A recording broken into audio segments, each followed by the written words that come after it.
Assalamualaikum warahmatullahi wabarakatuh.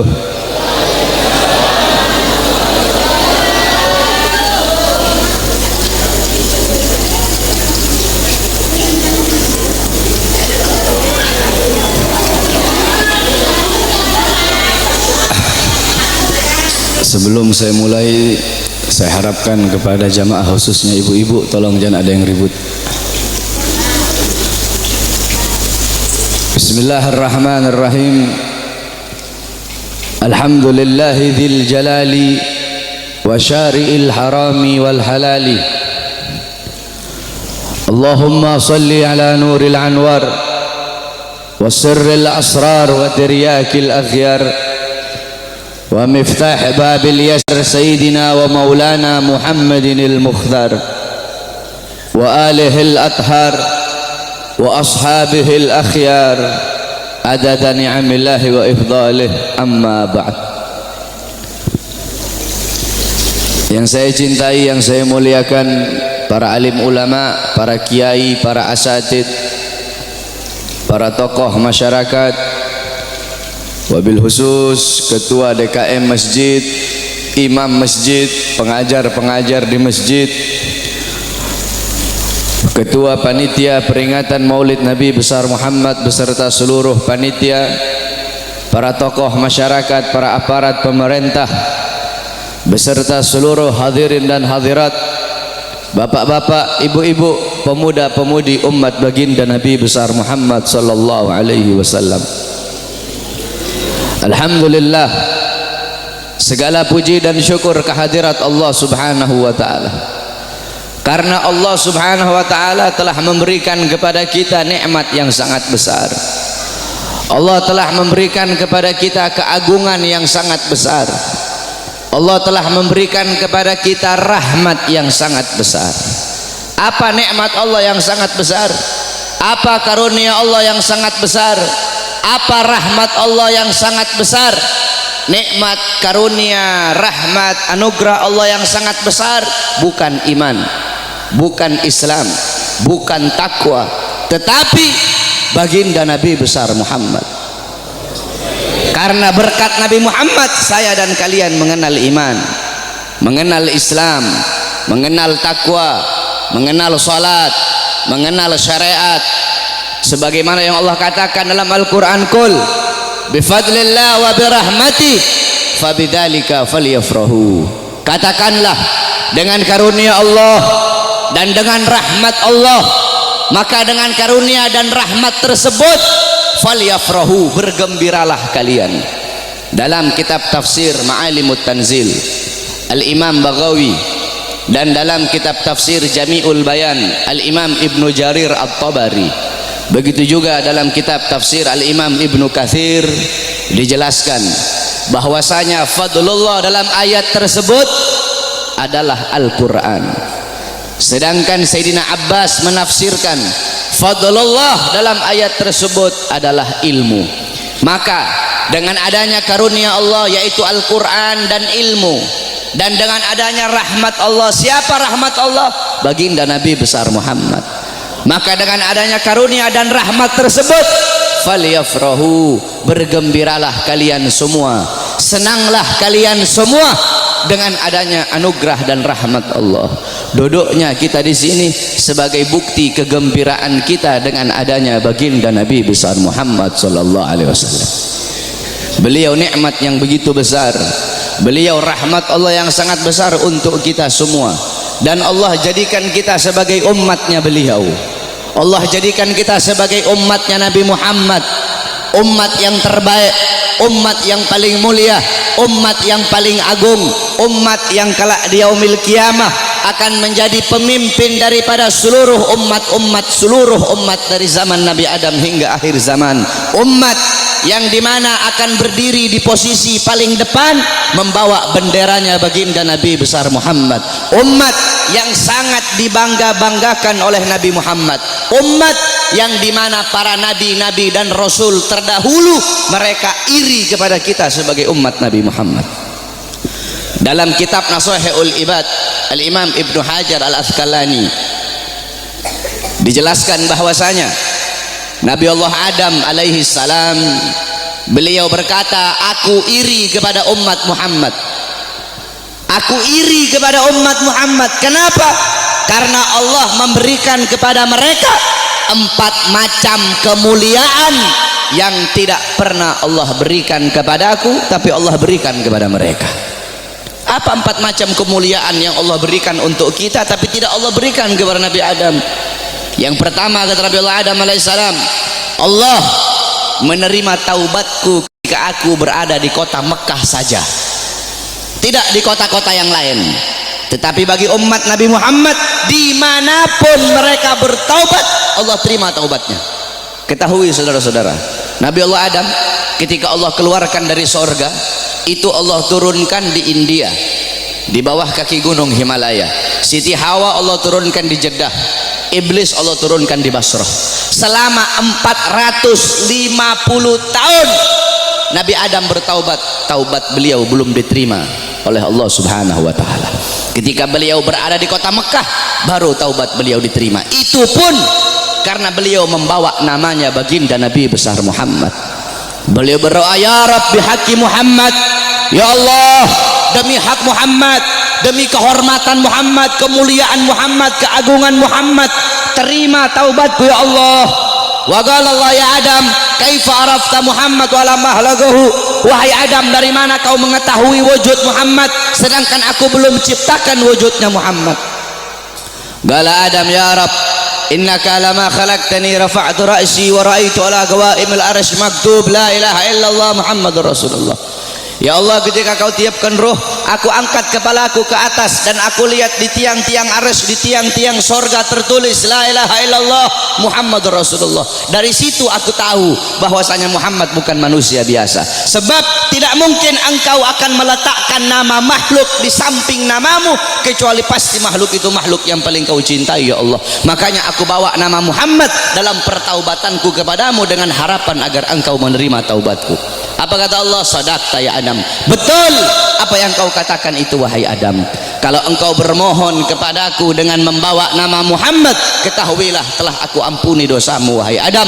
Walaula Muhammad ma khalaqtuka ya Adam, dan kalau bukan karena Muhammad, tidak akan aku ciptakan engkau wahai Adam.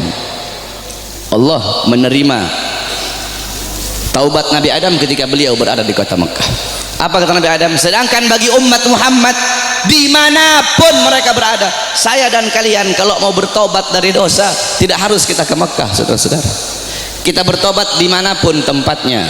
Taubatan nasuha, menyesali perbuatan dosa, tidak mengulangi perbuatan dosa, itu taubat kita diterima oleh Allah. Sedangkan kata Nabi Adam, tapi aku hanya di kota Mekah, tidak di tempat yang lain. Sedangkan umat Muhammad dimanapun mereka bertaubat, Allah terima taubat mereka. Itu pertama, tidak pernah Allah kasih untukku, tapi Allah kasih untuk kita sebagai umat Muhammad. Yang kedua, kata Nabi Adam, ketika aku berbuat salah, Allah pisahkan aku dengan istriku Hawa hanya karena satu kesalahan. Satu kesalahan aku perbuat, aku makan buah khuldi, Allah pisahkan aku dengan Hawa selama ratusan tahun. Tetapi bagi umat Muhammad, pagi, siang, sore, malam mereka bermaksiat, tidak Allah pisahkan mereka dengan anak dan istri mereka. Aku cuma satu kali Allah pisahkan aku dengan Hawa. Umat Muhammad ribuan kali, jutaan kali bermaksiat, tidak Allah pisahkan mereka dengan anak dan istri mereka. Yang ketiga, kata Nabi Adam, aku berbuat salah dalam keadaan berpakaian, dalam keadaan tertutup auratku. Karena Allah murka, Allah lepaskan pakaianku sehingga terlihat auratku. Tetapi bagi Muhammad kebalik, mereka berbuat dosa dalam keadaan telanjang, tapi tetap Allah kasih mereka pakaian. Aku berbuat salah dalam keadaan berpakaian, Allah lepaskan. Umat Muhammad, mereka berbuat dosa dalam keadaan melepaskan pakaian, tapi tetap Allah kasih mereka pakaian. Yang keempat, kata Nabi Adam, aku berbuat salah di dalam sorga. Di dalam sorga aku berbuat salah, Allah murka, Allah keluarkan ke dunia. Umat Muhammad kebalik, mereka berbuat dosa di dunia, tapi kalau bertaubat, taubatnya diterima, mereka meninggal husnul khatimah, Allah masukkan mereka ke sorga. Kebalik, kata Nabi Adam, aku berbuat salah di sorga, Allah keluarkan ke dunia. Umat Muhammad berbuat dosa di dunia, Allah masukkan mereka ke sorga. Aku iri kepada umat Muhammad, sungguh aku ingin menjadi umat Muhammad, kata Nabi Allah Adam alaihissalam. Lihat bagaimana kemuliaan umatnya Nabi Muhammad. Nabi Musa alaihissalam ketika beliau naik ke Tur Sina, naik ke Bukit Sina, beliau berdoa, ya Allah, aku ingin melihat cahayamu, aku ingin melihat zatmu, aku ingin melihat wajahmu ya Allah. Apa kata Allah? Wahai Musa, kau tidak akan sanggup, kau tidak akan kuat untuk melihat cahayaku wahai Musa. Ketahuilah, antara diriku dengan hamba-hambaku ditutupi dengan 70.000 hijab, 70.000 penghalang yang menutupi antara diriku dengan hamba-hambaku. Al-Imam Ghazali menjelaskan, penghalang Allah itu Allah ciptakan dari cahaya, dari air, dan dari kegelapan. Di dalam penghalang Allah ada suara gemuruh air, ada suara air yang sedang mengalir. Itu dalam penghalang Allah. Andaikan saya dan kalian manusia biasa, Allah perdengarkan telinga kita ini untuk bisa mendengar suara air yang ada dalam penghalang Allah, saking ketakutan hati kita ini akan copot dari badan, hati kita ini keluar sendiri dari badan, saking dahsyat penghalangnya Allah. Andaikan Allah buka satu penghalang, Allah perlihatkan kepada gunung, gunung akan hancur tenggelam, tidak akan muncul sampai datangnya hari kiamat. Apa kata Allah? Wahai Musa, 70.000 penghalang ini tidak akan aku buka untuk siapapun kecuali untuk Muhammad dan untuk umat Muhammad. Apa kata Nabi Allah Musa alaihissalam? Ya Allah, kalau begitu jadikanlah aku bagian daripada umat Muhammad. Nabi Musa ingin menjadi umat Nabi Muhammad. Bahkan diriwayatkan bahwasanya Sayyidina Syekh Abil Hasan Asyadili, pengarang Hizbul Bahar, Hizbun Nasr, pengarang kitab Mafakhirul Aliyah, beliau pernah bermimpi, saudara-saudara. Ketika beliau bermimpi, dalam mimpinya beliau melihat ada Nabi Muhammad dan ada Nabi Musa sedang ngobrol. Nabi Musa bilang sama Rasulullah, wahai Muhammad, aku dengar engkau pernah berkata dalam sabdamu bahwasanya ulama ummati kal anbiya Bani Israel. Ulama dari golongan umatku itu bagaikan golongan nabi-nabi dari kalangan Bani Israel. Apakah betul wahai Muhammad? Apa kata Rasulullah? Ini dalam mimpinya Syekh Abil Hasan Asyadili. Apa kata Rasulullah? Iya betul, ulama umatku itu kepintarannya kepintarannya itu sama seperti kepintaran nabi-nabi dari kalangan Bani Israel. Kata Nabi Musa, coba seperti apa sih ulama umatmu itu? Aku pengen lihat coba. Nabi Muhammad memanggil Al-Imam Ghazali di dalam mimpinya Syekh Abil Hasan Asyadili. Imam Ghazali dipanggil oleh Nabi Muhammad. Nabi Muhammad bilang, ini salah satu daripada ulama umatku yang aku banggakan.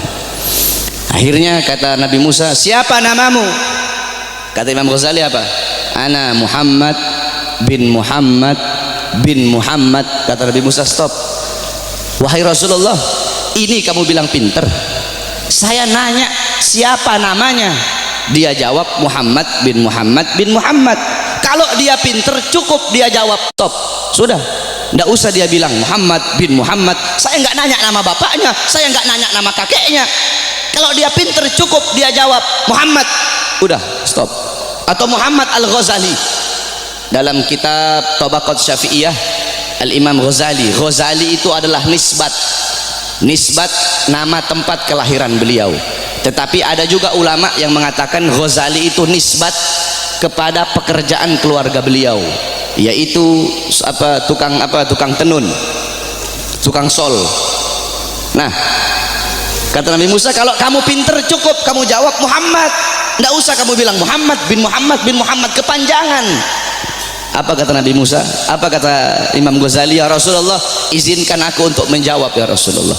Diizinkan oleh Rasul, dijawab oleh Imam Ghazali. Wahai Musa kalimullah, dulu Allah pernah nanya, wahai Musa, apa yang ada di tanganmu? Engkau bilang, ya Allah, ini tongkat. Tongkat ini untuk menyandar, untuk bersandar. Tongkat ini untuk memukul. Harusnya kalau kau pinter cukup kau jawab, ini tongkat. Nggak usah kau jawab tongkat ini untuk ini, untuk ini, untuk ini. Karena Allah nanya apa yang ada di tanganmu. Allah tidak tanya untuk apa itu. Apa kata Nabi Musa? Karena aku ingin bercakap-cakap lama dengan Allah. Aku ingin punya waktu yang panjang dengan Allah untuk mengambil berkah. Apa kata Imam Ghazali? Begitupun aku jawab dengan jawaban yang panjang untuk bercakap-cakap lama denganmu agar mendapatkan keberkahan darimu yang pernah berbicara dengan Allah. Baru diakui oleh Nabi Musa kepintaran ulama daripada umatnya Nabi Muhammad sallallahu alaihi wasallam. Coba kau lihat dalam kitab Khasaisul Ummatul Muhammadiyah, dalam kitab keutamaan-keutamaan, kekhususan yang Allah kasih kepada umat Nabi Muhammad, umat terdahulu, saudara-saudara, kalau mereka berbuat dosa, Allah tidak segampang akan mengampuni dosa mereka. Bani Israel kalau mereka berbuat dosa, mereka harus cari jurang yang tinggi, loncat ke bawah sampai mati, baru diterima taubatnya oleh Allah. Kita tidak, Allah kasih kemudahan. Umat terdahulu kalau anggota tubuh mereka ada yang terkena najis, harus dihilangkan dengan kulit-kulitnya. Kita tidak, terkena najis cukup hilangkan najis itu. Kalau menggoladoh najisnya berat, pakai air dicampur dengan tanah. Allah kasih kita kemudahan, Allah kasih kita keutamaan. Kenapa? Karena kita adalah umat Nabi Muhammad. Kuntum khairu ummatin ukhrijat linnas. Kamu sekalian umat yang paling bagus, umat yang paling baik, umat yang paling utama, umat yang paling mulia yang Allah keluarkan untuk segenap manusia. Kenapa kau jadi umat yang terbaik? Kenapa kau jadi umat yang termulia? Bukan karena salatmu, ibadahmu, amalmu, ilmumu, bukan, tapi karena kau, saya adalah umatnya Nabi Muhammad. Kita menjadi mulia karena kemuliaan Nabi Muhammad. Makkah menjadi kota yang mulia karena Makkah kota kelahiran Nabi Muhammad. Madinah menjadi kota yang mulia karena Madinah kota hijrah dan kota wafatnya Nabi Muhammad. Hajar Aswad menjadi batu yang mulia karena Hajar Aswad pernah dicium oleh bibirnya Nabi Muhammad. Buraq menjadi kendaraan yang mulia karena Buraq pernah ditunggangi oleh Nabi Muhammad. Bahkan ada salah satu ulama yang mempertanyakan, siapa yang lebih mulia, sendalnya Nabi atau malaikat Jibril alaihi salam? Jibril alaihi salam tidak pernah berjumpa langsung dengan Allah, tetapi Nabi Muhammad bahkan sendalnya telah berjumpa dengan Allah. Dalam kitab Al-Anwar Al-Bahiyah dijelaskan sendalnya Nabi berjumpa dengan Allah. Kenapa sandal itu menjadi mulia? Sandal itu menjadi mulia karena dipakai oleh kaki yang mulia, kakinya baginda Nabi besar Muhammad. Pernah seseorang bertanya kepada salah satu ulama, siapa yang lebih mulia, Ka'bah ataukah makbarahnya Nabi? Ka'bah atau kuburnya Nabi yang lebih mulia? Apa jawab ulama itu? Kalau kita lihat dari kuburnya, maka Ka'bah lebih mulia. Tetapi kalau dilihat dari sesuatu yang bersemayam dalam kubur itu, maka sesuatu yang bersemayam dalam kubur itu lebih mulia ribuan jutaan kali daripada Ka'bah. Siapa? Nabi Muhammad sallallahu alaihi wasallam.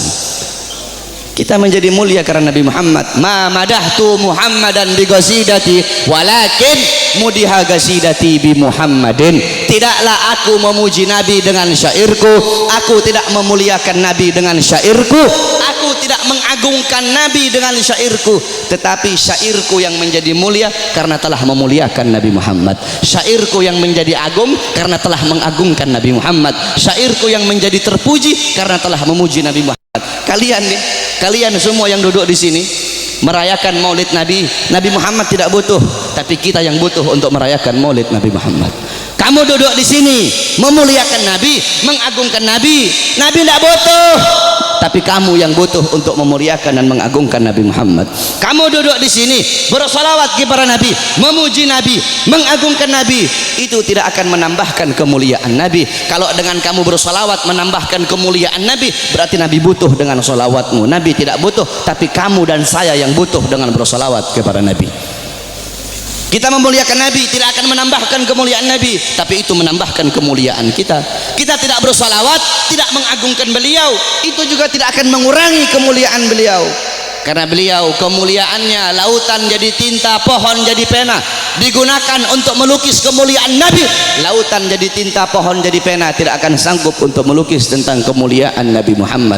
Maka saya dan kalian menjadi mulia karena kemuliaan Nabi Muhammad sallallahu alaihi wasallam. Nabi Allah Adam, saudara-saudara, Allah memerintahkan kepada seluruh penghuni langit untuk bersujud kepada Adam. Kenapa, saudara-saudara? para ulama mengatakan pertama untuk memuliakan nur Nabi Muhammad yang ada dalam tulang sulbi Nabi Adam alaihissalam. Makanya kenapa ketika iblis tidak mau bersujud, Allah sangat-sangat murka. Allah tidak memandang Nabi Adamnya, tetapi yang Allah pandang nur Nabi Muhammad yang ada dalam tulang sulbi Nabi Allah Adam alaihissalam. Saudara-saudara, para ulama-ulama salaf kita itu kalau dengar azan, mereka pasti meletakkan kedua jempolnya ini di langit-langit. Mereka letakkan di langit-langit, kemudian mereka usap di kelopak mata mereka sambil berkata, marhaban bi habibi wa qurrati aini. Kenapa saudara-saudara? Dulu Nabi Adam alaihissalam itu selalu dibuntuti oleh malaikat. Kemanapun Nabi Adam pergi diikuti oleh malaikat. Nabi Adam bertanya, ya Allah, kenapa setiap aku pergi kok di belakangku selalu ada malaikat? Apa kata Allah? Karena mereka tertarik dengan nur yang ada dalam tulang sulbimu. Apa nur yang ada dalam tulang sulbimu? Nur itu adalah nur daripada nanti salah satu cucumu. Kemudian apa kata Nabi Adam? Ya Allah, kalau begitu tolong pindahkan nur ini ke hadapanku ya Allah. Dipindahkan nur Nabi Muhammad di hadapan Nabi Allah Adam alaihissalam. Ketika dihadapkan di hadapan Nabi Allah Adam, malaikat yang di belakang semua berdiri di depan Nabi Allah Adam alaihissalam. Nabi Adam ini penasaran seperti apa bentuknya ini nur sampai malaikat begitu tertarik. Apa kata Nabi Allah Adam? Ya Allah, kalau begitu tolong pindahkan nur ini di kedua kukuku agar aku bisa melihat seperti apa nur itu. Ditaruh nur Nabi Muhammad di kukunya Nabi Allah Adam.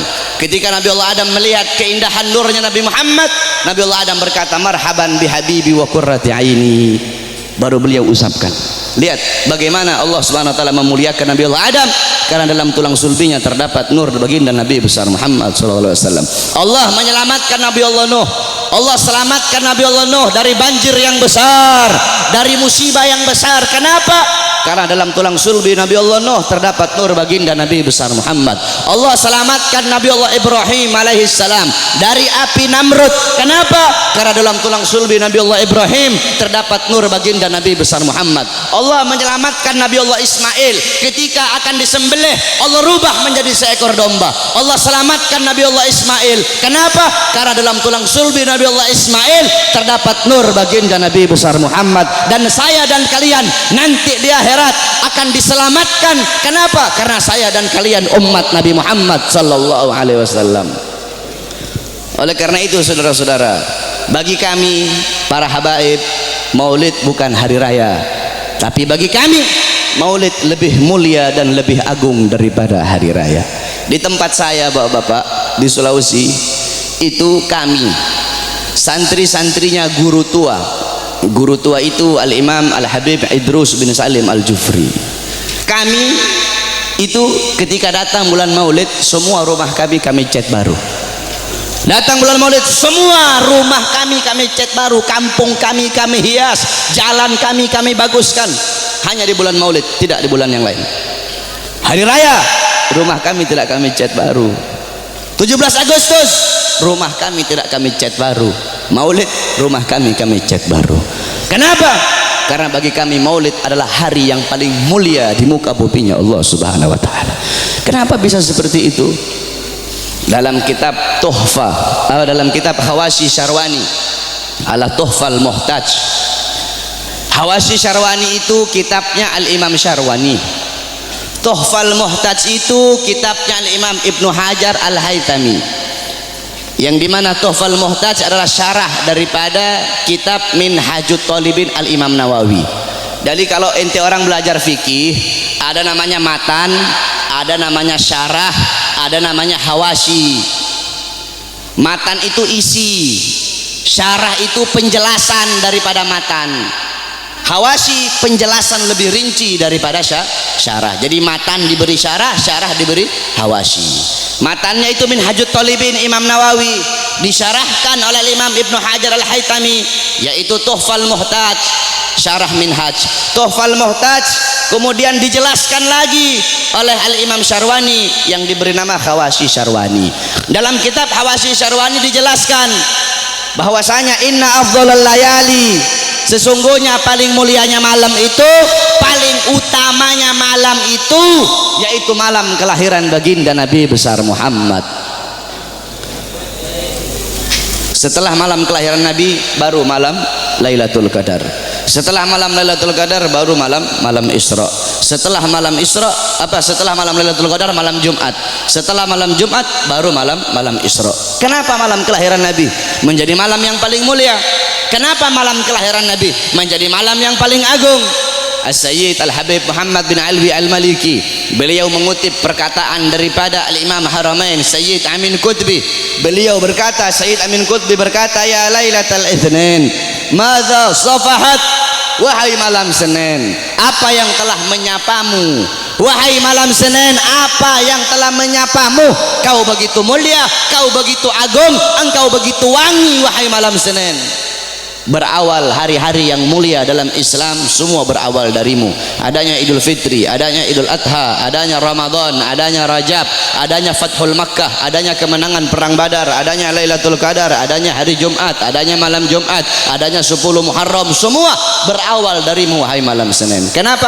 Karena pada malam Senin itu lahir baginda Nabi besar Muhammad sallallahu alaihi wasallam, sehingga malam kelahiran Nabi menjadi malam yang paling mulia di muka bumi. Kenapa? Karena kalau tidak ada kelahiran Nabi, tidak akan ada Idul Fitri, tidak akan ada Idul Adha, tidak akan ada iman, tidak akan ada Islam. Makanya sampai begitu Allah memuliakan kelahiran Nabi Muhammad, karena begitu Allah nih memuliakan kelahiran Nabi, sampai-sampai orang yang meninggal dalam keadaan kafir, akan tetapi karena dia gembira dengan kelahiran Nabi, Allah ringankan azabnya dalam neraka. Dalam kitab tafsir Bidayah wan Nihayah, Al-Imam Ibnu Katsir beliau meriwayatkan bahwasanya Sayyidina Abbas bin Abdul Muthalib pernah bermimpi berjumpa dengan Abu Lahab.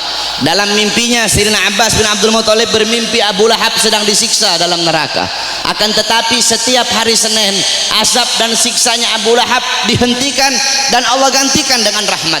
Dari jari-jari Abu Lahab itu bisa keluar air sehingga dia bisa minum dari air tersebut. Maka Sayyidina Abbas pun bertanya, wahai Abu Lahab, kenapa setiap hari Senin Allah angkat azab dan siksamu? Dari jari-jarimu bisa keluar air, kenapa hanya di hari Senin, tidak di hari-hari yang lain?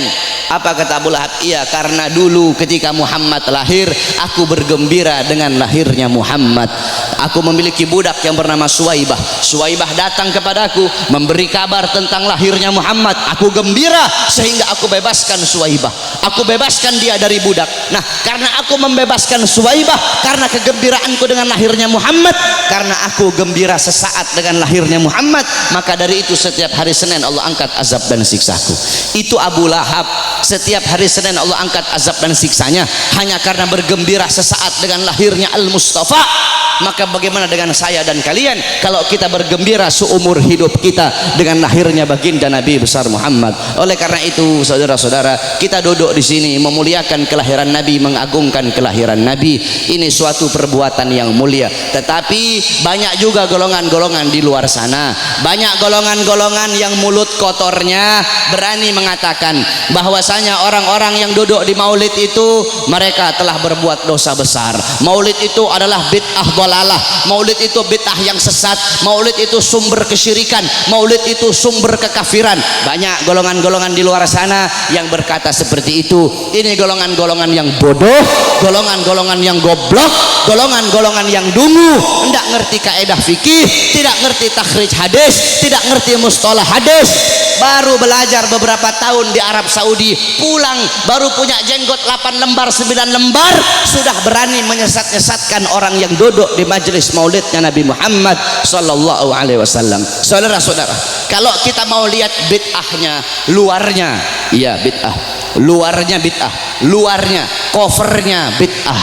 covernya ini sesuatu yang baru, tetapi intisari, lubabnya, intisari yang ada dalam peringatan maulid ini bukanlah sesuatu yang bid'ah. Tadi di maulid tadi dibacakan Quran. Apakah membaca Quran sesuatu yang bid'ah? Kau duduk di sini, kita saling makan sama-sama. Nanti selesai acara makan bareng-bareng.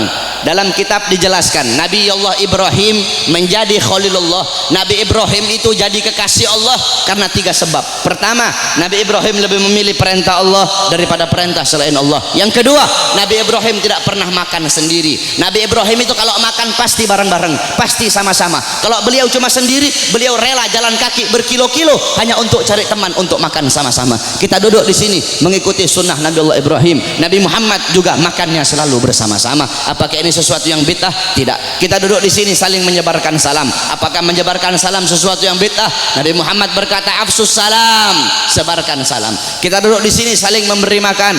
Nabi Muhammad bilang, wa at'imut ta'am, berilah makan. Kita duduk di sini menyambung tali silaturahmi. Kata Nabi Muhammad, wasilul arham, sambunglah tali persaudaraan. Kita duduk di sini mengenang Nabi Muhammad, menyebut-nyebut nama Rasulullah sallallahu alaihi wasallam. Bukankah dalam hadis riwayat Ad-Dailami dalam kitab musnad beliau, yaitu kitab yang bernama Al-Firdaus, Qalar Rasul, zikrul anbiya minal ibadah, mengingat para nabi, mengingat para rasul itu adalah ibadah. Zikrul sholihin minal kafarah, zikrul maut minas sadaqah, wa zikrul kubur yugarribukum minal jannah. Kata Nabi Muhammad, mengingat para nabi, mengingat para rasul, menyebut-nyebut nama mereka itu adalah ibadah. Kita duduk di sini menyebut Nabi Muhammad, mengingat Nabi Muhammad, mengenang Nabi Muhammad, membaca sirah beliau, tarikh beliau, agar bisa mengambil iktibar, mengambil pelajaran dari kisah hidup beliau. Apakah ini sesuatu yang bid'ah? Tidak. Kita duduk di sini bersolawat kepada Nabi Muhammad. Bukankah Allah berkata, innallaha wa malaikatahu yusholluna 'alan nabi ya ayyuhalladzina amanu shollu 'alaihi wa sallimu taslima. Apakah salawat sesuatu yang bid'ah? Tidak. Kita duduk di sini menuntut ilmu. Saya dan kalian duduk di sini untuk menuntut ilmunya Allah. Menuntut ilmu fardhatun. Menuntut ilmu hukumnya sangat-sangat wajib. Dalam kaidah dijelaskan, amrun bi syai' amrun bi wasailihi. Perintah terhadap sesuatu, maka perintah juga terhadap sarana atau prasyarat bagi orang-orang untuk melakukan sesuatu yang diperintahkan tersebut. Kalau seumpama naik ke atas ini wajib, maka yang mendorong kita untuk naik ke atas itu pun hukumnya wajib. Naik ke atas hukumnya wajib. Yang dorong itu naik ke atas apa? Tangga, maka tangga juga hukumnya wajib. Kalau ente naik ke atas hukumnya sunnah, maka tangga juga hukumnya jadi sunnah. Saudara-saudara, beli baju, membeli baju hukumnya apa? Mubah. Beli baju hukumnya mubah. Menutup aurat hukumnya wajib. Menutup aurat hukumnya wajib. Kamu sedang keluar dari rumah, tiba-tiba bajumu lepas, bajumu sobek atau bajumu lepas, kelihatan kamu punya aurat. Kelihatan kau punya aurat. Membeli baju hukumnya mubah, tapi ketika itu berubah menjadi wajib. Kenapa? Karena baju salah satunya yang menjadi syarat bagimu untuk bisa tutup kau punya aurat, sedangkan nutup aurat hukumnya wajib. Bersiwak hukumnya apa? Sunnah. Bikin kantong baju hukumnya apa? Bikin kantong baju hukumnya mubah. Bersiwak hukumnya sunnah. Bikin kantong baju hukumnya mubah. Kamu mau keluar rumah, kantong apa? Bajumu tidak punya kantong. Bajumu tidak punya kantong. Kalau tidak ada kantong tidak bisa kamu bawa. Kamu punya siwak, sedangkan bersiwak hukumnya sunnah. Bikin kantong baju hukumnya mubah. Ketika itu berubah, bikin kantong baju hukumnya jadi sunnah. Kenapa? Karena kantong baju yang jadi syarat bagimu untuk bisa bawa kau punya siwak. Nah, menuntut ilmu hukumnya wajib, saudara-saudara. Maka ketika maulid menjadikan dirimu, mendorong dirimu untuk menuntut ilmu, maka ketika itu maulid pun hukumnya berubah menjadi wajib. Kalau maulid mendorong engkau untuk sedekah, sedekah hukumnya sunnah, maka maulid juga hukumnya menjadi sunnah. Bersolawat hukumnya sunnah, maka ketika itu maulid mendorong kau untuk bersolawat, maka maulid juga hukumnya menjadi sunnah. Oleh karena itu nanti wasiat saya, kalau nanti ada yang nanya kepada kalian semua, kenapa kamu merayakan maulid Nabi Muhammad? Jawab, saya merayakan maulid Nabi untuk memuliakan dan mengagungkan kelahiran Nabi. Siapa yang suruh memuliakan kelahiran Nabi? Siapa yang suruh mengagungkan kelahiran Nabi? Yang suruh adalah Allah.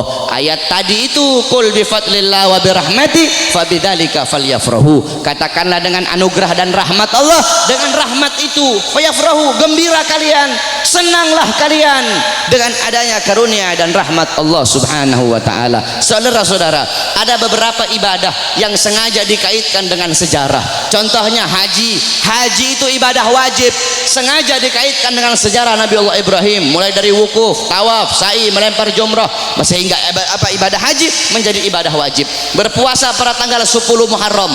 Berpuasa pada tanggal 10 Muharram itu sengaja dikaitkan dengan sejarah Nabi Musa alaihi salam. Ketika Rasulullah nanya sama Yahudi Madinah, kenapa kalian berpuasa pada tanggal 10 Muharram? Muharram. Kata Yahudi Madinah, karena kami bersyukur atas selamatnya Nabi Musa dari kejaran tentara Fir'aun. Apa kata Rasulullah? Nahnu ahaqqu bi Musa minkum. Kami lebih berhak atas Musa daripada kalian. Rasul pun memerintahkan para sahabat untuk berpuasa pada tanggal 10 Muharram, sehingga berpuasa pada 10 Muharram menjadi ibadah sunnah. Saudara-saudara, para ulama mengatakan, jikalau perhatikan kata-kata ini, jikalau berpuasa pada tanggal 10 Muharram menjadi ibadah sunnah karena bersyukur atas selamatnya Nabi Musa, maka bagaimana dengan terselamatkan seluruh alam semesta ini berkat adanya Nabi Muhammad? Selamat Nabi Musa, kalian bersyukur dengan berpuasa di tanggal 10 Muharram. Maka bagaimana dengan terselamatkan seluruh alam semesta berkat Nabi Muhammad sallallahu alaihi wasallam. Saudara-saudara, kita ini udah telat. Saya dan kalian udah telat, saudara-saudara. Yang pertama kali memuliakan kelahiran Nabi, yang pertama kali mengagungkan kelahiran Nabi adalah Allah Subhanahu wa taala. Tetapi Allah punya cara lain. Cara Allah tidak sama dengan cara kita. Cara kita memuliakan hari kelahiran Nabi, duduk di sini undang para ulama, para habaib, para kiai, minta nasihat dari beliau-beliau, bersolawat, baca maulid. Itu cara kita. Tapi Allah punya cara sendiri. Bagaimana cara Allah memuliakan kelahiran Nabi? Yang pertama kali memuliakan kelahiran Nabi itu Allah, bukan manusia, bukan malaikat, Allah Subhanahu wa taala. Bagaimana caranya Allah memuliakan kelahiran Nabi? Dalam kitab Qisasul Anbiya dijelaskan, kita semua tahu Nabi Muhammad lahir pada hari Senin pada tanggal 12 Rabiul Awal pada tahun gajah, amal fil. Wa summiya ama wiladati amal fil. Dinamakan tahun kelahiran beliau itu tahun gajah, li'anna malikal habasyah, karena raja Habasyah mengutus tentara-tentara yang menaiki gajah yang besar. Untuk apa? Lihadmil Ka'bah, untuk merusak Ka'bah, untuk menghancurkan Ka'bah. Tapi Allah punya rencana lain. Allah mengutus burung ababil dari neraka Sijil. Satu ekor burung bawa 2 buah batu, 3 buah batu. 1 batu di mulutnya, 2 batu ditaruh di kakinya. Dengan izin Allah itu burung terbang. Allah perintahkan untuk melemparkan itu batu di atas kepala tentara gajah. Ketika itu batu jatuh di atas kepala tentara gajah, tembus sampai ke kaki, saudara-saudara. Allah hancurkan pasukan gajah. Kenapa Allah hancurkan pasukan gajah? Ikraman, untuk memuliakan dan mengagungkan kelahiran baginda Nabi besar Muhammad sallallahu alaihi wasallam. Padahal bagi Allah tidak mustahil. Kalau Allah mau hancurkan pasukan gajah sebelum mereka nyerang, bisa Allah hancurkan. Tapi kenapa Allah hancurkan ketika mereka menyerang Ka'bah? Untuk memuliakan kelahiran dan keagungan, untuk mengagungkan kelahiran baginda Nabi besar Muhammad. Siapa saudara-saudara yang merobohkan istana Romawi? Ketika Nabi Muhammad lahir, istana Romawi roboh. Siapa yang robohkan? Allah.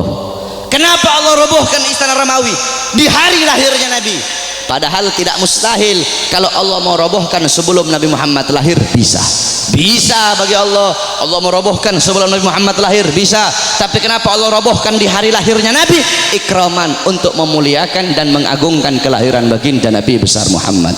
Siapa yang memadamkan api Majusi, api yang selama ribuan tahun tidak pernah padam?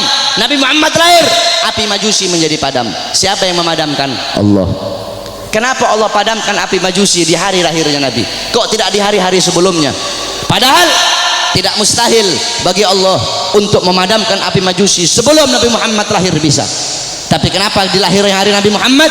Ikraman, untuk memuliakan dan mengagungkan kelahiran Nabi Muhammad. Oleh karena itu Allah saja memuliakan kelahiran Nabi, Allah saja mengagungkan kelahiran Nabi. Maka kita siapa kok tidak memuliakan dan tidak mengagungkan kelahiran baginda Nabi besar Muhammad sallallahu alaihi wasallam? Oleh karena itu saudara-saudara, cintai beliau, jadikan beliau sebagai teladanmu, jadikan beliau sebagai pedomanmu, jadikan beliau sebagai idolamu. Nabi Muhammad mencintai kalian, Nabi Muhammad sangat cinta kepada kalian, sampai-sampai kata Sayyidina Ali karamallahu wajha, inna Rasulillah fi akhir nafsi haragat syafataihi marratain fa'algaitu sam'i fasami'tuhu yaqul ummati ummati faqubida Rasulullah sallallahu alaihi wasallam wa qala law kanatid dunya tadumu li wahidin la kana Rasulullah fiha mukhallada. Apa kata Sayyidina Ali pada saat detik-detik terakhir nafasnya Nabi Muhammad? Muhammad. Aku melihat beliau menggerakkan bibirnya dengan 2 kali gerakan. Aku dekatkan telingaku, aku mendengar beliau berkata ummati ummati, faqabida Rasul, dan meninggal Nabi Muhammad. Apa kata Sayyidina Ali? Lau kanatid dunya tadumu li wahidin la kana Rasulullah fiha mukhallada. Andaikan bisa satu wujud hidup abadi di muka bumi, yang paling pantas itu cuma Nabi Muhammad. Saking mulianya Nabi besar Muhammad sallallahu alaihi wasallam. Nabi Muhammad mengorbankan nyawanya, mengorbankan jiwanya untuk siapa? Untuk kalian sebagai umat. Nabi Muhammad, beliau pipi beliau tertusuk tulang sampai tembus ke sebelah. Demi siapa? Demi kalian sebagai umat. Nabi Muhammad gigi gerahamnya patah, gigi gerahamnya Nabi patah. Demi siapa? Demi kalian sebagai umat. Sampai-sampai Uwais Al-Qarni yang berada di Yaman, Uwais Al-Qarni tidak pernah berjumpa dengan Nabi, tapi ketika Uwais Al-Qarni mendengar Nabi Muhammad gigi gerahamnya patah, Uwais Al-Qarni ambil benda tumpul, dia pukulkan di pipinya agar gigi-gigi gerahamnya patah. Kenapa? Dia ingin merasakan apa yang dirasakan oleh Nabi Muhammad SAW. Nabi Muhammad mukanya dilempar dengan kotoran onta, dilempar batu sampai dahinya berdarah. Ketika dahi beliau berdarah, beliau tampung darah itu agar tidak jatuh di atas tanah. Kenapa? Karena kalau darah beliau jatuh di atas tanah, Allah akan tenggelamkan orang-orang yang melempari beliau. Apa kata beliau? Mereka adalah umatku, mereka belum diberi hidayah oleh Allah Subhanahu wa taala. Nabi Muhammad berjuang untuk siapa? Untuk kalian semua sebagai umat. Agar apa? Agar apa? Agar iman sampai. Agar apa? Agar Islam sampai. Agar apa? Agar masjid sampai. Agar apa? Agar ulama sampai. Agar apa? Agar kiai sampai kepada kalian. Agar ilmu agama sampai. Agar tauhid sampai. Agar syariat sampai. Agar seluruh ilmu-ilmu itu sampai kepada kalian. Tetapi setelah itu semua sampai, malah kalian sia-siakan. Setelah sholat sampai, malah kalian belakangi. Setelah takwa sampai, malah kalian campakkan. Setelah syariat sampai, malah kalian campakkan. Kalian mengambil budaya barat, kalian mengambil orang-orang barat sebagai teladan kalian, sebagai pedoman kalian, sebagai pedoman anak-anak kalian. Kalian tinggalkan Nabi Muhammad SAW. Mulutmu mengaku umat Nabi, saya umat Nabi, saya umat Islam, tapi kau tidak sholat. Saya umat Nabi, tapi masjidmu sepi. Saya umat Nabi, tapi kedua matamu memandang hal-hal yang haram. Saya umat Nabi, tapi kamu kencingnya berdiri. Saudara-saudara, Masjid Istiqlal tuh, tahu Masjid Istiqlal? Itu bodoh DKM-nya itu. Kenapa bodoh? Karena mereka bikin tempat kencing berdiri, saudara-saudara. Masjid itu bikin tempat kencing duduk. Masjid bikin tempat kencing berdiri, udah kayak bandara aja ente. Dorong orang-orang untuk bikin sunnah, dorong orang-orang untuk melakukan sunnah. Ente ketua masjid, orang-orang yang ada di masjid bikin tempat kencingnya duduk. Adapun orang yang masuk ke dalam itu kencingnya berdiri atau duduk, urusan mereka. Yang penting kamu telah dorong mereka untuk mengikuti sunnah. Sufyan Ats-Tsauri, tahu Sufyan Ats-Tsauri? Ats-Tsaur itu banteng. Kenapa Sufyan Ats-Tsauri dipanggil banteng? Karena dia masuk ke masjid itu mendahulukan kaki kiri, sehingga terdengar suara ya Tsaur qaddimul yumna. Hei banteng, dahulukan kaki kananmu. Ditegur saudara-saudara. Engkau mengaku apa? Engkau mengaku umat Nabi, tapi kedua tanganmu tidak pernah memberi makan golongan-golongan yang dicintai oleh Nabi. Siapa golongan yang dicintai oleh Nabi? Anak yatim, fakir miskin, para janda-janda. Kau ngaku cinta Nabi, tapi kau tidak pedulikan mereka. Kau biarkan mereka dalam keadaan lapar, kau biarkan mereka dalam keadaan teraniaya, sedangkan mereka golongan yang sangat dicintai oleh Nabi Muhammad SAW. Engkau mengaku umat Nabi, tapi kau biarkan besok anak-anakmu merayakan Valentine. Engkau ngaku umat Nabi, tapi kalian para orang tua biarkan anak-anak gadis kalian membuka aurat. Saudara-saudara, makanya jangan heran bapak-bapak yang ada di sini, pasti rata-rata kebanyakan anak-anak kalian kalau cium tangan kepada kalian bukan di hidung, cium tangan kalian di pipi, cium tangan kalian di dahi, itu masih mending kena. Ada yang sampai nggak kena udah dilepas. Padahal harusnya seorang anak itu cium tangan di bawah hidung, bukan di atas hidung. Cium tangan di bawah hidung, kemudian dihirup udara tangan itu, tangan orang tua. Begitu cara anak-anak cium tangan. Tapi kenapa anak-anakmu cium tangan di pipi, anak-anakmu cium tangan di dahi? Karena kalian sebagai orang tua tidak pernah mendidik anak-anak kalian dengan didikannya Nabi Muhammad SAW. Jangan heran anak-anakmu melotot di hadapan kalian, anak-anak kalian membantah perintah kalian. Ada zaman sekarang anak bunuh bapak, anak bunuh ibu, anak masukkan ibunya dalam penjara. Jangan kau salahkan, kenapa kalian sebagai orang tua tidak pernah mendidik anak-anak kalian dengan didikan agama. Laisal mar'u yuladu aliman, tidak ada seseorang dilahirkan dalam keadaan alim, tidak ada. Saudara-saudara, kewajiban kalian sebagai orang tua untuk mendidik anak-anak kalian dengan didikan agama. Bapak-bapak zaman sekarang sibuk cari uang, sibuk cari harta, pagi siang sore malam keluyuran cari uang. Untuk apa? Untuk ngasih makan jasmani anak-anaknya. Untuk apa? Untuk memberi makan jasmani anak-anaknya, tetapi lupa kalian beri makan jiwa, hati, dah apa? Jiwa anak-anak kalian, hati anak-anak kalian, ruh anak-anak kalian, lupa kalian kasih makan. Apa makanan hati bagi anak-anak kalian? Makanan hati bagi anak-anak kalian adalah ilmu. Hati 3 hari tidak kena ilmu, hati itu mati. Maka tanyakan kepada diri kalian sebagai orang tua, telah berapa lama kalian menjadi sebab hati anak-anak kalian mati? Kenapa anakmu kenapa anakmu tidak kau masukkan pondok? Kenapa anakmu tidak kau masukkan pesantren? Kenapa anakmu tidak kau ajarkan Quran? Kenapa kau lebih pentingkan SD-nya, SMP-nya, SMA-nya? Bukan berarti tidak boleh sekolah SD, tidak boleh sekolah SMP, tidak boleh sekolah SMA. Tidak apa-apa sekolahkan anakmu SD, SMP, SMA.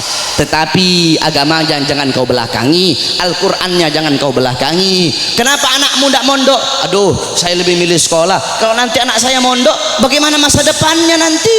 Orang tua goblok itu kalau ada yang seperti itu, saudara-saudara.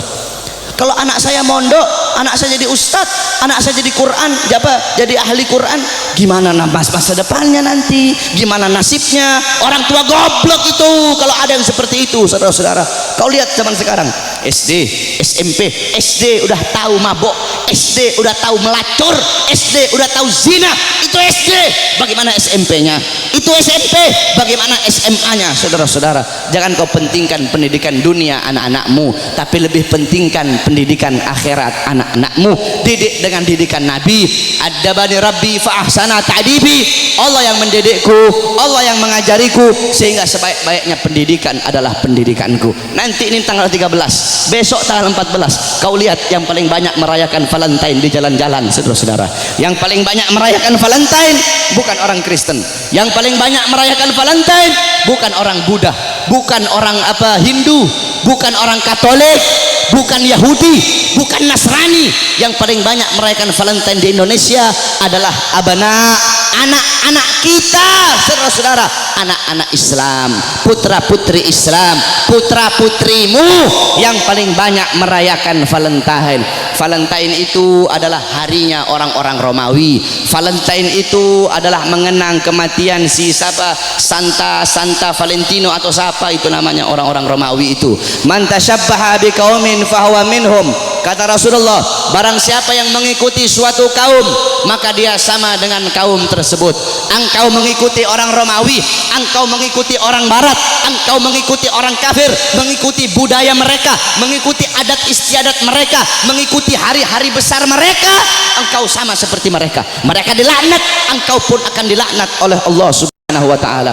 Memang betul kata Nabi Muhammad sallallahu alaihi wasallam, beliau pernah bersabda, la taqumus saah, kata beliau, tidak akan terjadi hari kiamat, kata beliau, hatta sehingga, kata beliau, ta'khuda umatku itu mengambil jejak, umatku itu mengikuti jejaknya siapa? Jejaknya orang-orang sebelum mereka, jejak orang-orang sebelum mereka, kata Nabi Muhammad sallallahu alaihi wasallam. Shibran bi shibrin, sejengkal demi sejengkal, kata Nabi Muhammad. Wa dhira'an bi dhira'in, sehasta demi sehasta, kata Nabi Muhammad. Fakila, kemudian ada di situ salah satu sahabat yang berkata, ya Rasulullah, maksudnya maksudnya kurun golongan-golongan sebelum mereka itu, apakah mereka ya Rasulullah, kata salah satu sahabat, apakah orang Persia, Warum, dan orang-orang Romawi? Apa kata Rasulullah sallallahu alaihi wasallam? Siapa lagi kalau bukan mereka? Lihat, yang dikatakan Nabi Muhammad SAW betul. Nanti ada nanti kiamat tidak akan terjadi, kiamat itu tidak akan datang nanti sebelum umatku itu sampai sehingga umatku akan mengikuti orang-orang Romawi dan orang-orang Persia, baik gaya pakaian mereka mengikuti hari-hari besar mereka, kata Rasulullah SAW. Maka ketika itu sudah terjadi, berarti itu adalah salah satu daripada tanda-tanda kiamat. Oleh karena itu saudara-saudara sekalian yang dimuliakan oleh Allah, didik kau punya anak-anak dengan didikan Nabi Muhammad. Begitu juga ibu-ibu zaman sekarang ini, mereka tahu di mana letak kursi mereka, di mana letak dapur mereka, di mana letak tempat make up mereka, tapi mereka tidak tahu di mana letak anak-anak perempuan mereka. Anak-anak perempuan kalian biarkan berjalan dengan laki-laki yang bukan muhrim. Anak-anak perempuan kalian biarkan telanjang. Anak-anak perempuan kalian biarkan membuka aurat. Saudara-saudara, Hadramaut melahirkan para aulia. Bumi Hadramaut itu melahirkan para wali, melahirkan para aulia, fuqaha, ulama. Kenapa? Itu tidak terlepas dari wanita-wanita yang ada di sana. Bagaimana wanita yang ada di sana? Wanita yang ada di sana seumur hidup mereka cuma keluar 3 kali. Seumur hidup mereka keluar cuma 3 kali. Pertama, ketika mereka masih kecil, keluar bersama bapaknya. Kedua, ketika mereka sudah menikah, keluar, diambil oleh suaminya, keluar dari rumahnya. Ketiga, ketika mereka mati, keluar, diantar ke kuburnya. Itu seumur hidup 3 kali mereka keluar rumah. Makanya jangan heran kenapa wanita-wanita di sana melahirkan wali-wali, melahirkan orang-orang soleh, melahirkan wali songo yang datang bawa Islam ke Indonesia, berasal dari sana. Kenapa? Itu tidak terlepas dari kesolehan, ketaatan, kezuhudan wanita-wanita yang ada di sana. Oleh karena itu para wanita-wanita, para istri-istri, ibu-ibu, jadikan Sayyidatuna Fatimah, Sayyidatuna Khadijah, Sayyidatuna Aisyah, Ummu Salamah, Ummu Aiman, Ummu Sulaim, Siti Khansa, Siti Mutiyah, wanita-wanita di zaman Nabi, wanita-wanita mulia, jadikan beliau-beliau sebagai uswahmu, sebagai teladanmu, sebagai pedomanmu, agar kau bisa mendidik anak-anakmu dengan didikan Nabi Muhammad. Insya Allah dengan duduknya kita di sini, Allah kasih kita keberkahan, Allah kasih kita Allah kasih kita maghfirah, Allah kasih kita rahmat. Kita bermalam-malaman di sini untuk Nabi Muhammad. Insya Allah kedua mata kita Allah halalkan kelak di yaumil qiyamah untuk memandang wajah indah baginda Sayyidina Muhammad sallallahu alaihi wasallam. Amin amin ya rabbal alamin. Ingat saudara-saudara, tidak ada kata capek untuk Nabi, tidak ada kata mahal untuk Nabi Muhammad. Oh, saya bikin maulid ini, aduh bagaimana ini, pusing saya nyari dana. Tidak ada kata mahal untuk Nabi Muhammad. Untuk Nabi triliunan itu tidak ada harganya. Kau bikin maulid, kalian nih takmir masjid bikin maulid, jangankan habis 1 triliun, kalian habis 100 triliun, itu murah untuk Nabi Muhammad sallallahu alaihi wasallam. Tidak ada kata mahal untuk Nabi Muhammad. Saudara-saudara, Nabi Muhammad, Sayyidatuna Khadijah, semua hartanya habis. Sayyidina Utsman, Sayyidina Umar, Sayyidina Abu Bakar, sampai sebelum Sayyidatuna Khadijah meninggal, apa kata beliau? Wahai suamiku, hartaku semua sudah habis. Nanti kalau aku mati nih, kamu butuh uang, kau gali kuburku, ambil tulang-tulangku, kau jual untuk Islam. Sampai segitunya, tidak ada kata mahal. Nah ini kita kadang untuk Nabi kita capek, untuk Nabi ayo udah kemalaman nih, tidak ada kata kemalaman untuk Nabi. Aduh mau ngaji, aduh hujan nih, tidak ada kata hujan untuk Nabi Muhammad. Aduh mau pergi maulid jauh, tidak ada kata jauh untuk Nabi Muhammad. Nanti jangan jadi banci ente. Untuk Nabi capek, untuk Nabi jauh, tidak ada kata jauh untuk Nabi Muhammad. Pakai gaya-gaya, pakai baju my trip, my adventure, tetapi hadir-hadir di maulid tidak mau, sholat ke masjid tidak mau. Banci itu, bukan laki-laki itu, saudara-saudara. Oleh karena itu sekali lagi, para anak-anak muda, jadilah kalian anak-anak muda yang baik, jadi kalian anak-anak muda yang bagus. Jangan kau ikut orang-orang Yahudi, jangan kau ikut orang-orang Nasrani. Mereka tidak bakal bikin kau baik, mereka tidak bakal bikin kau bagus, mereka bakal bikin kau buruk, mereka bakal bikin kau terjerumus ke dalam kezaliman, terjerumus ke dalam maksiat, mungkarat, dolalat, sayyiat. Karena apa saudara-saudara? Nasib desamu nih, nasib kampungmu semua ini ke depan, nasib masjid ke depan, desamu ke depan, itu tergantung anak-anak muda. Kalau anak-anak mudamu baik, ke depan kampungmu jadi kampung yang baik. Tapi kalau anak-anak mudamu rusak, anak-anak mudamu bangsat, ke depan kampungmu akan jadi kampung yang bangsat. Kalau negara sekarang ini anak-anak mudanya baik, kenal Nabi, ke depan negara ini akan jadi negara yang baik. Tapi kalau anak-anak mudanya narkoba, anak-anak mudanya judi, anak-anak mudanya melacur, anak-anak mudanya mabuk, ke depan ini negara akan jadi negara bangsat, saudara-saudara. Tetapi kita berdoa kepada Allah, semoga Allah jadikan ini negara-negara aman, ini negara jadi negara yang baik, jadi negara yang makmur. Makmur bukan karena pejabatnya, makmur insyaallah karena doa-doa para ulama dan doa para solihin. Amin amin ya rabbal alamin. Ya Rabbana syarifna wa karimna bi ru'yati sayyidina al-Mustafa. Ya Rabbana syarifna wa karimna bi ru'yati sayyidina al-Mustafa. Kita doakan para ulama kita, para guru-guru, para ulama, para ustadz, para murabbi kita, semoga Allah panjangkan umur beliau-beliau, karena beliau-beliau pewaris Nabi, penyambung lidah Nabi, penerus perjuangan Nabi. Semoga Allah panjangkan umur-umur beliau, Allah permudah urusan dunia akhirat beliau, Allah sehatkan jasmani dan ruhani beliau, sehingga ilmu-ilmu beliau bermanfaat untuk kita semua. Amin amin ya rabbal alamin. Wal afu minkum. Wassalamualaikum warahmatullahi wabarakatuh.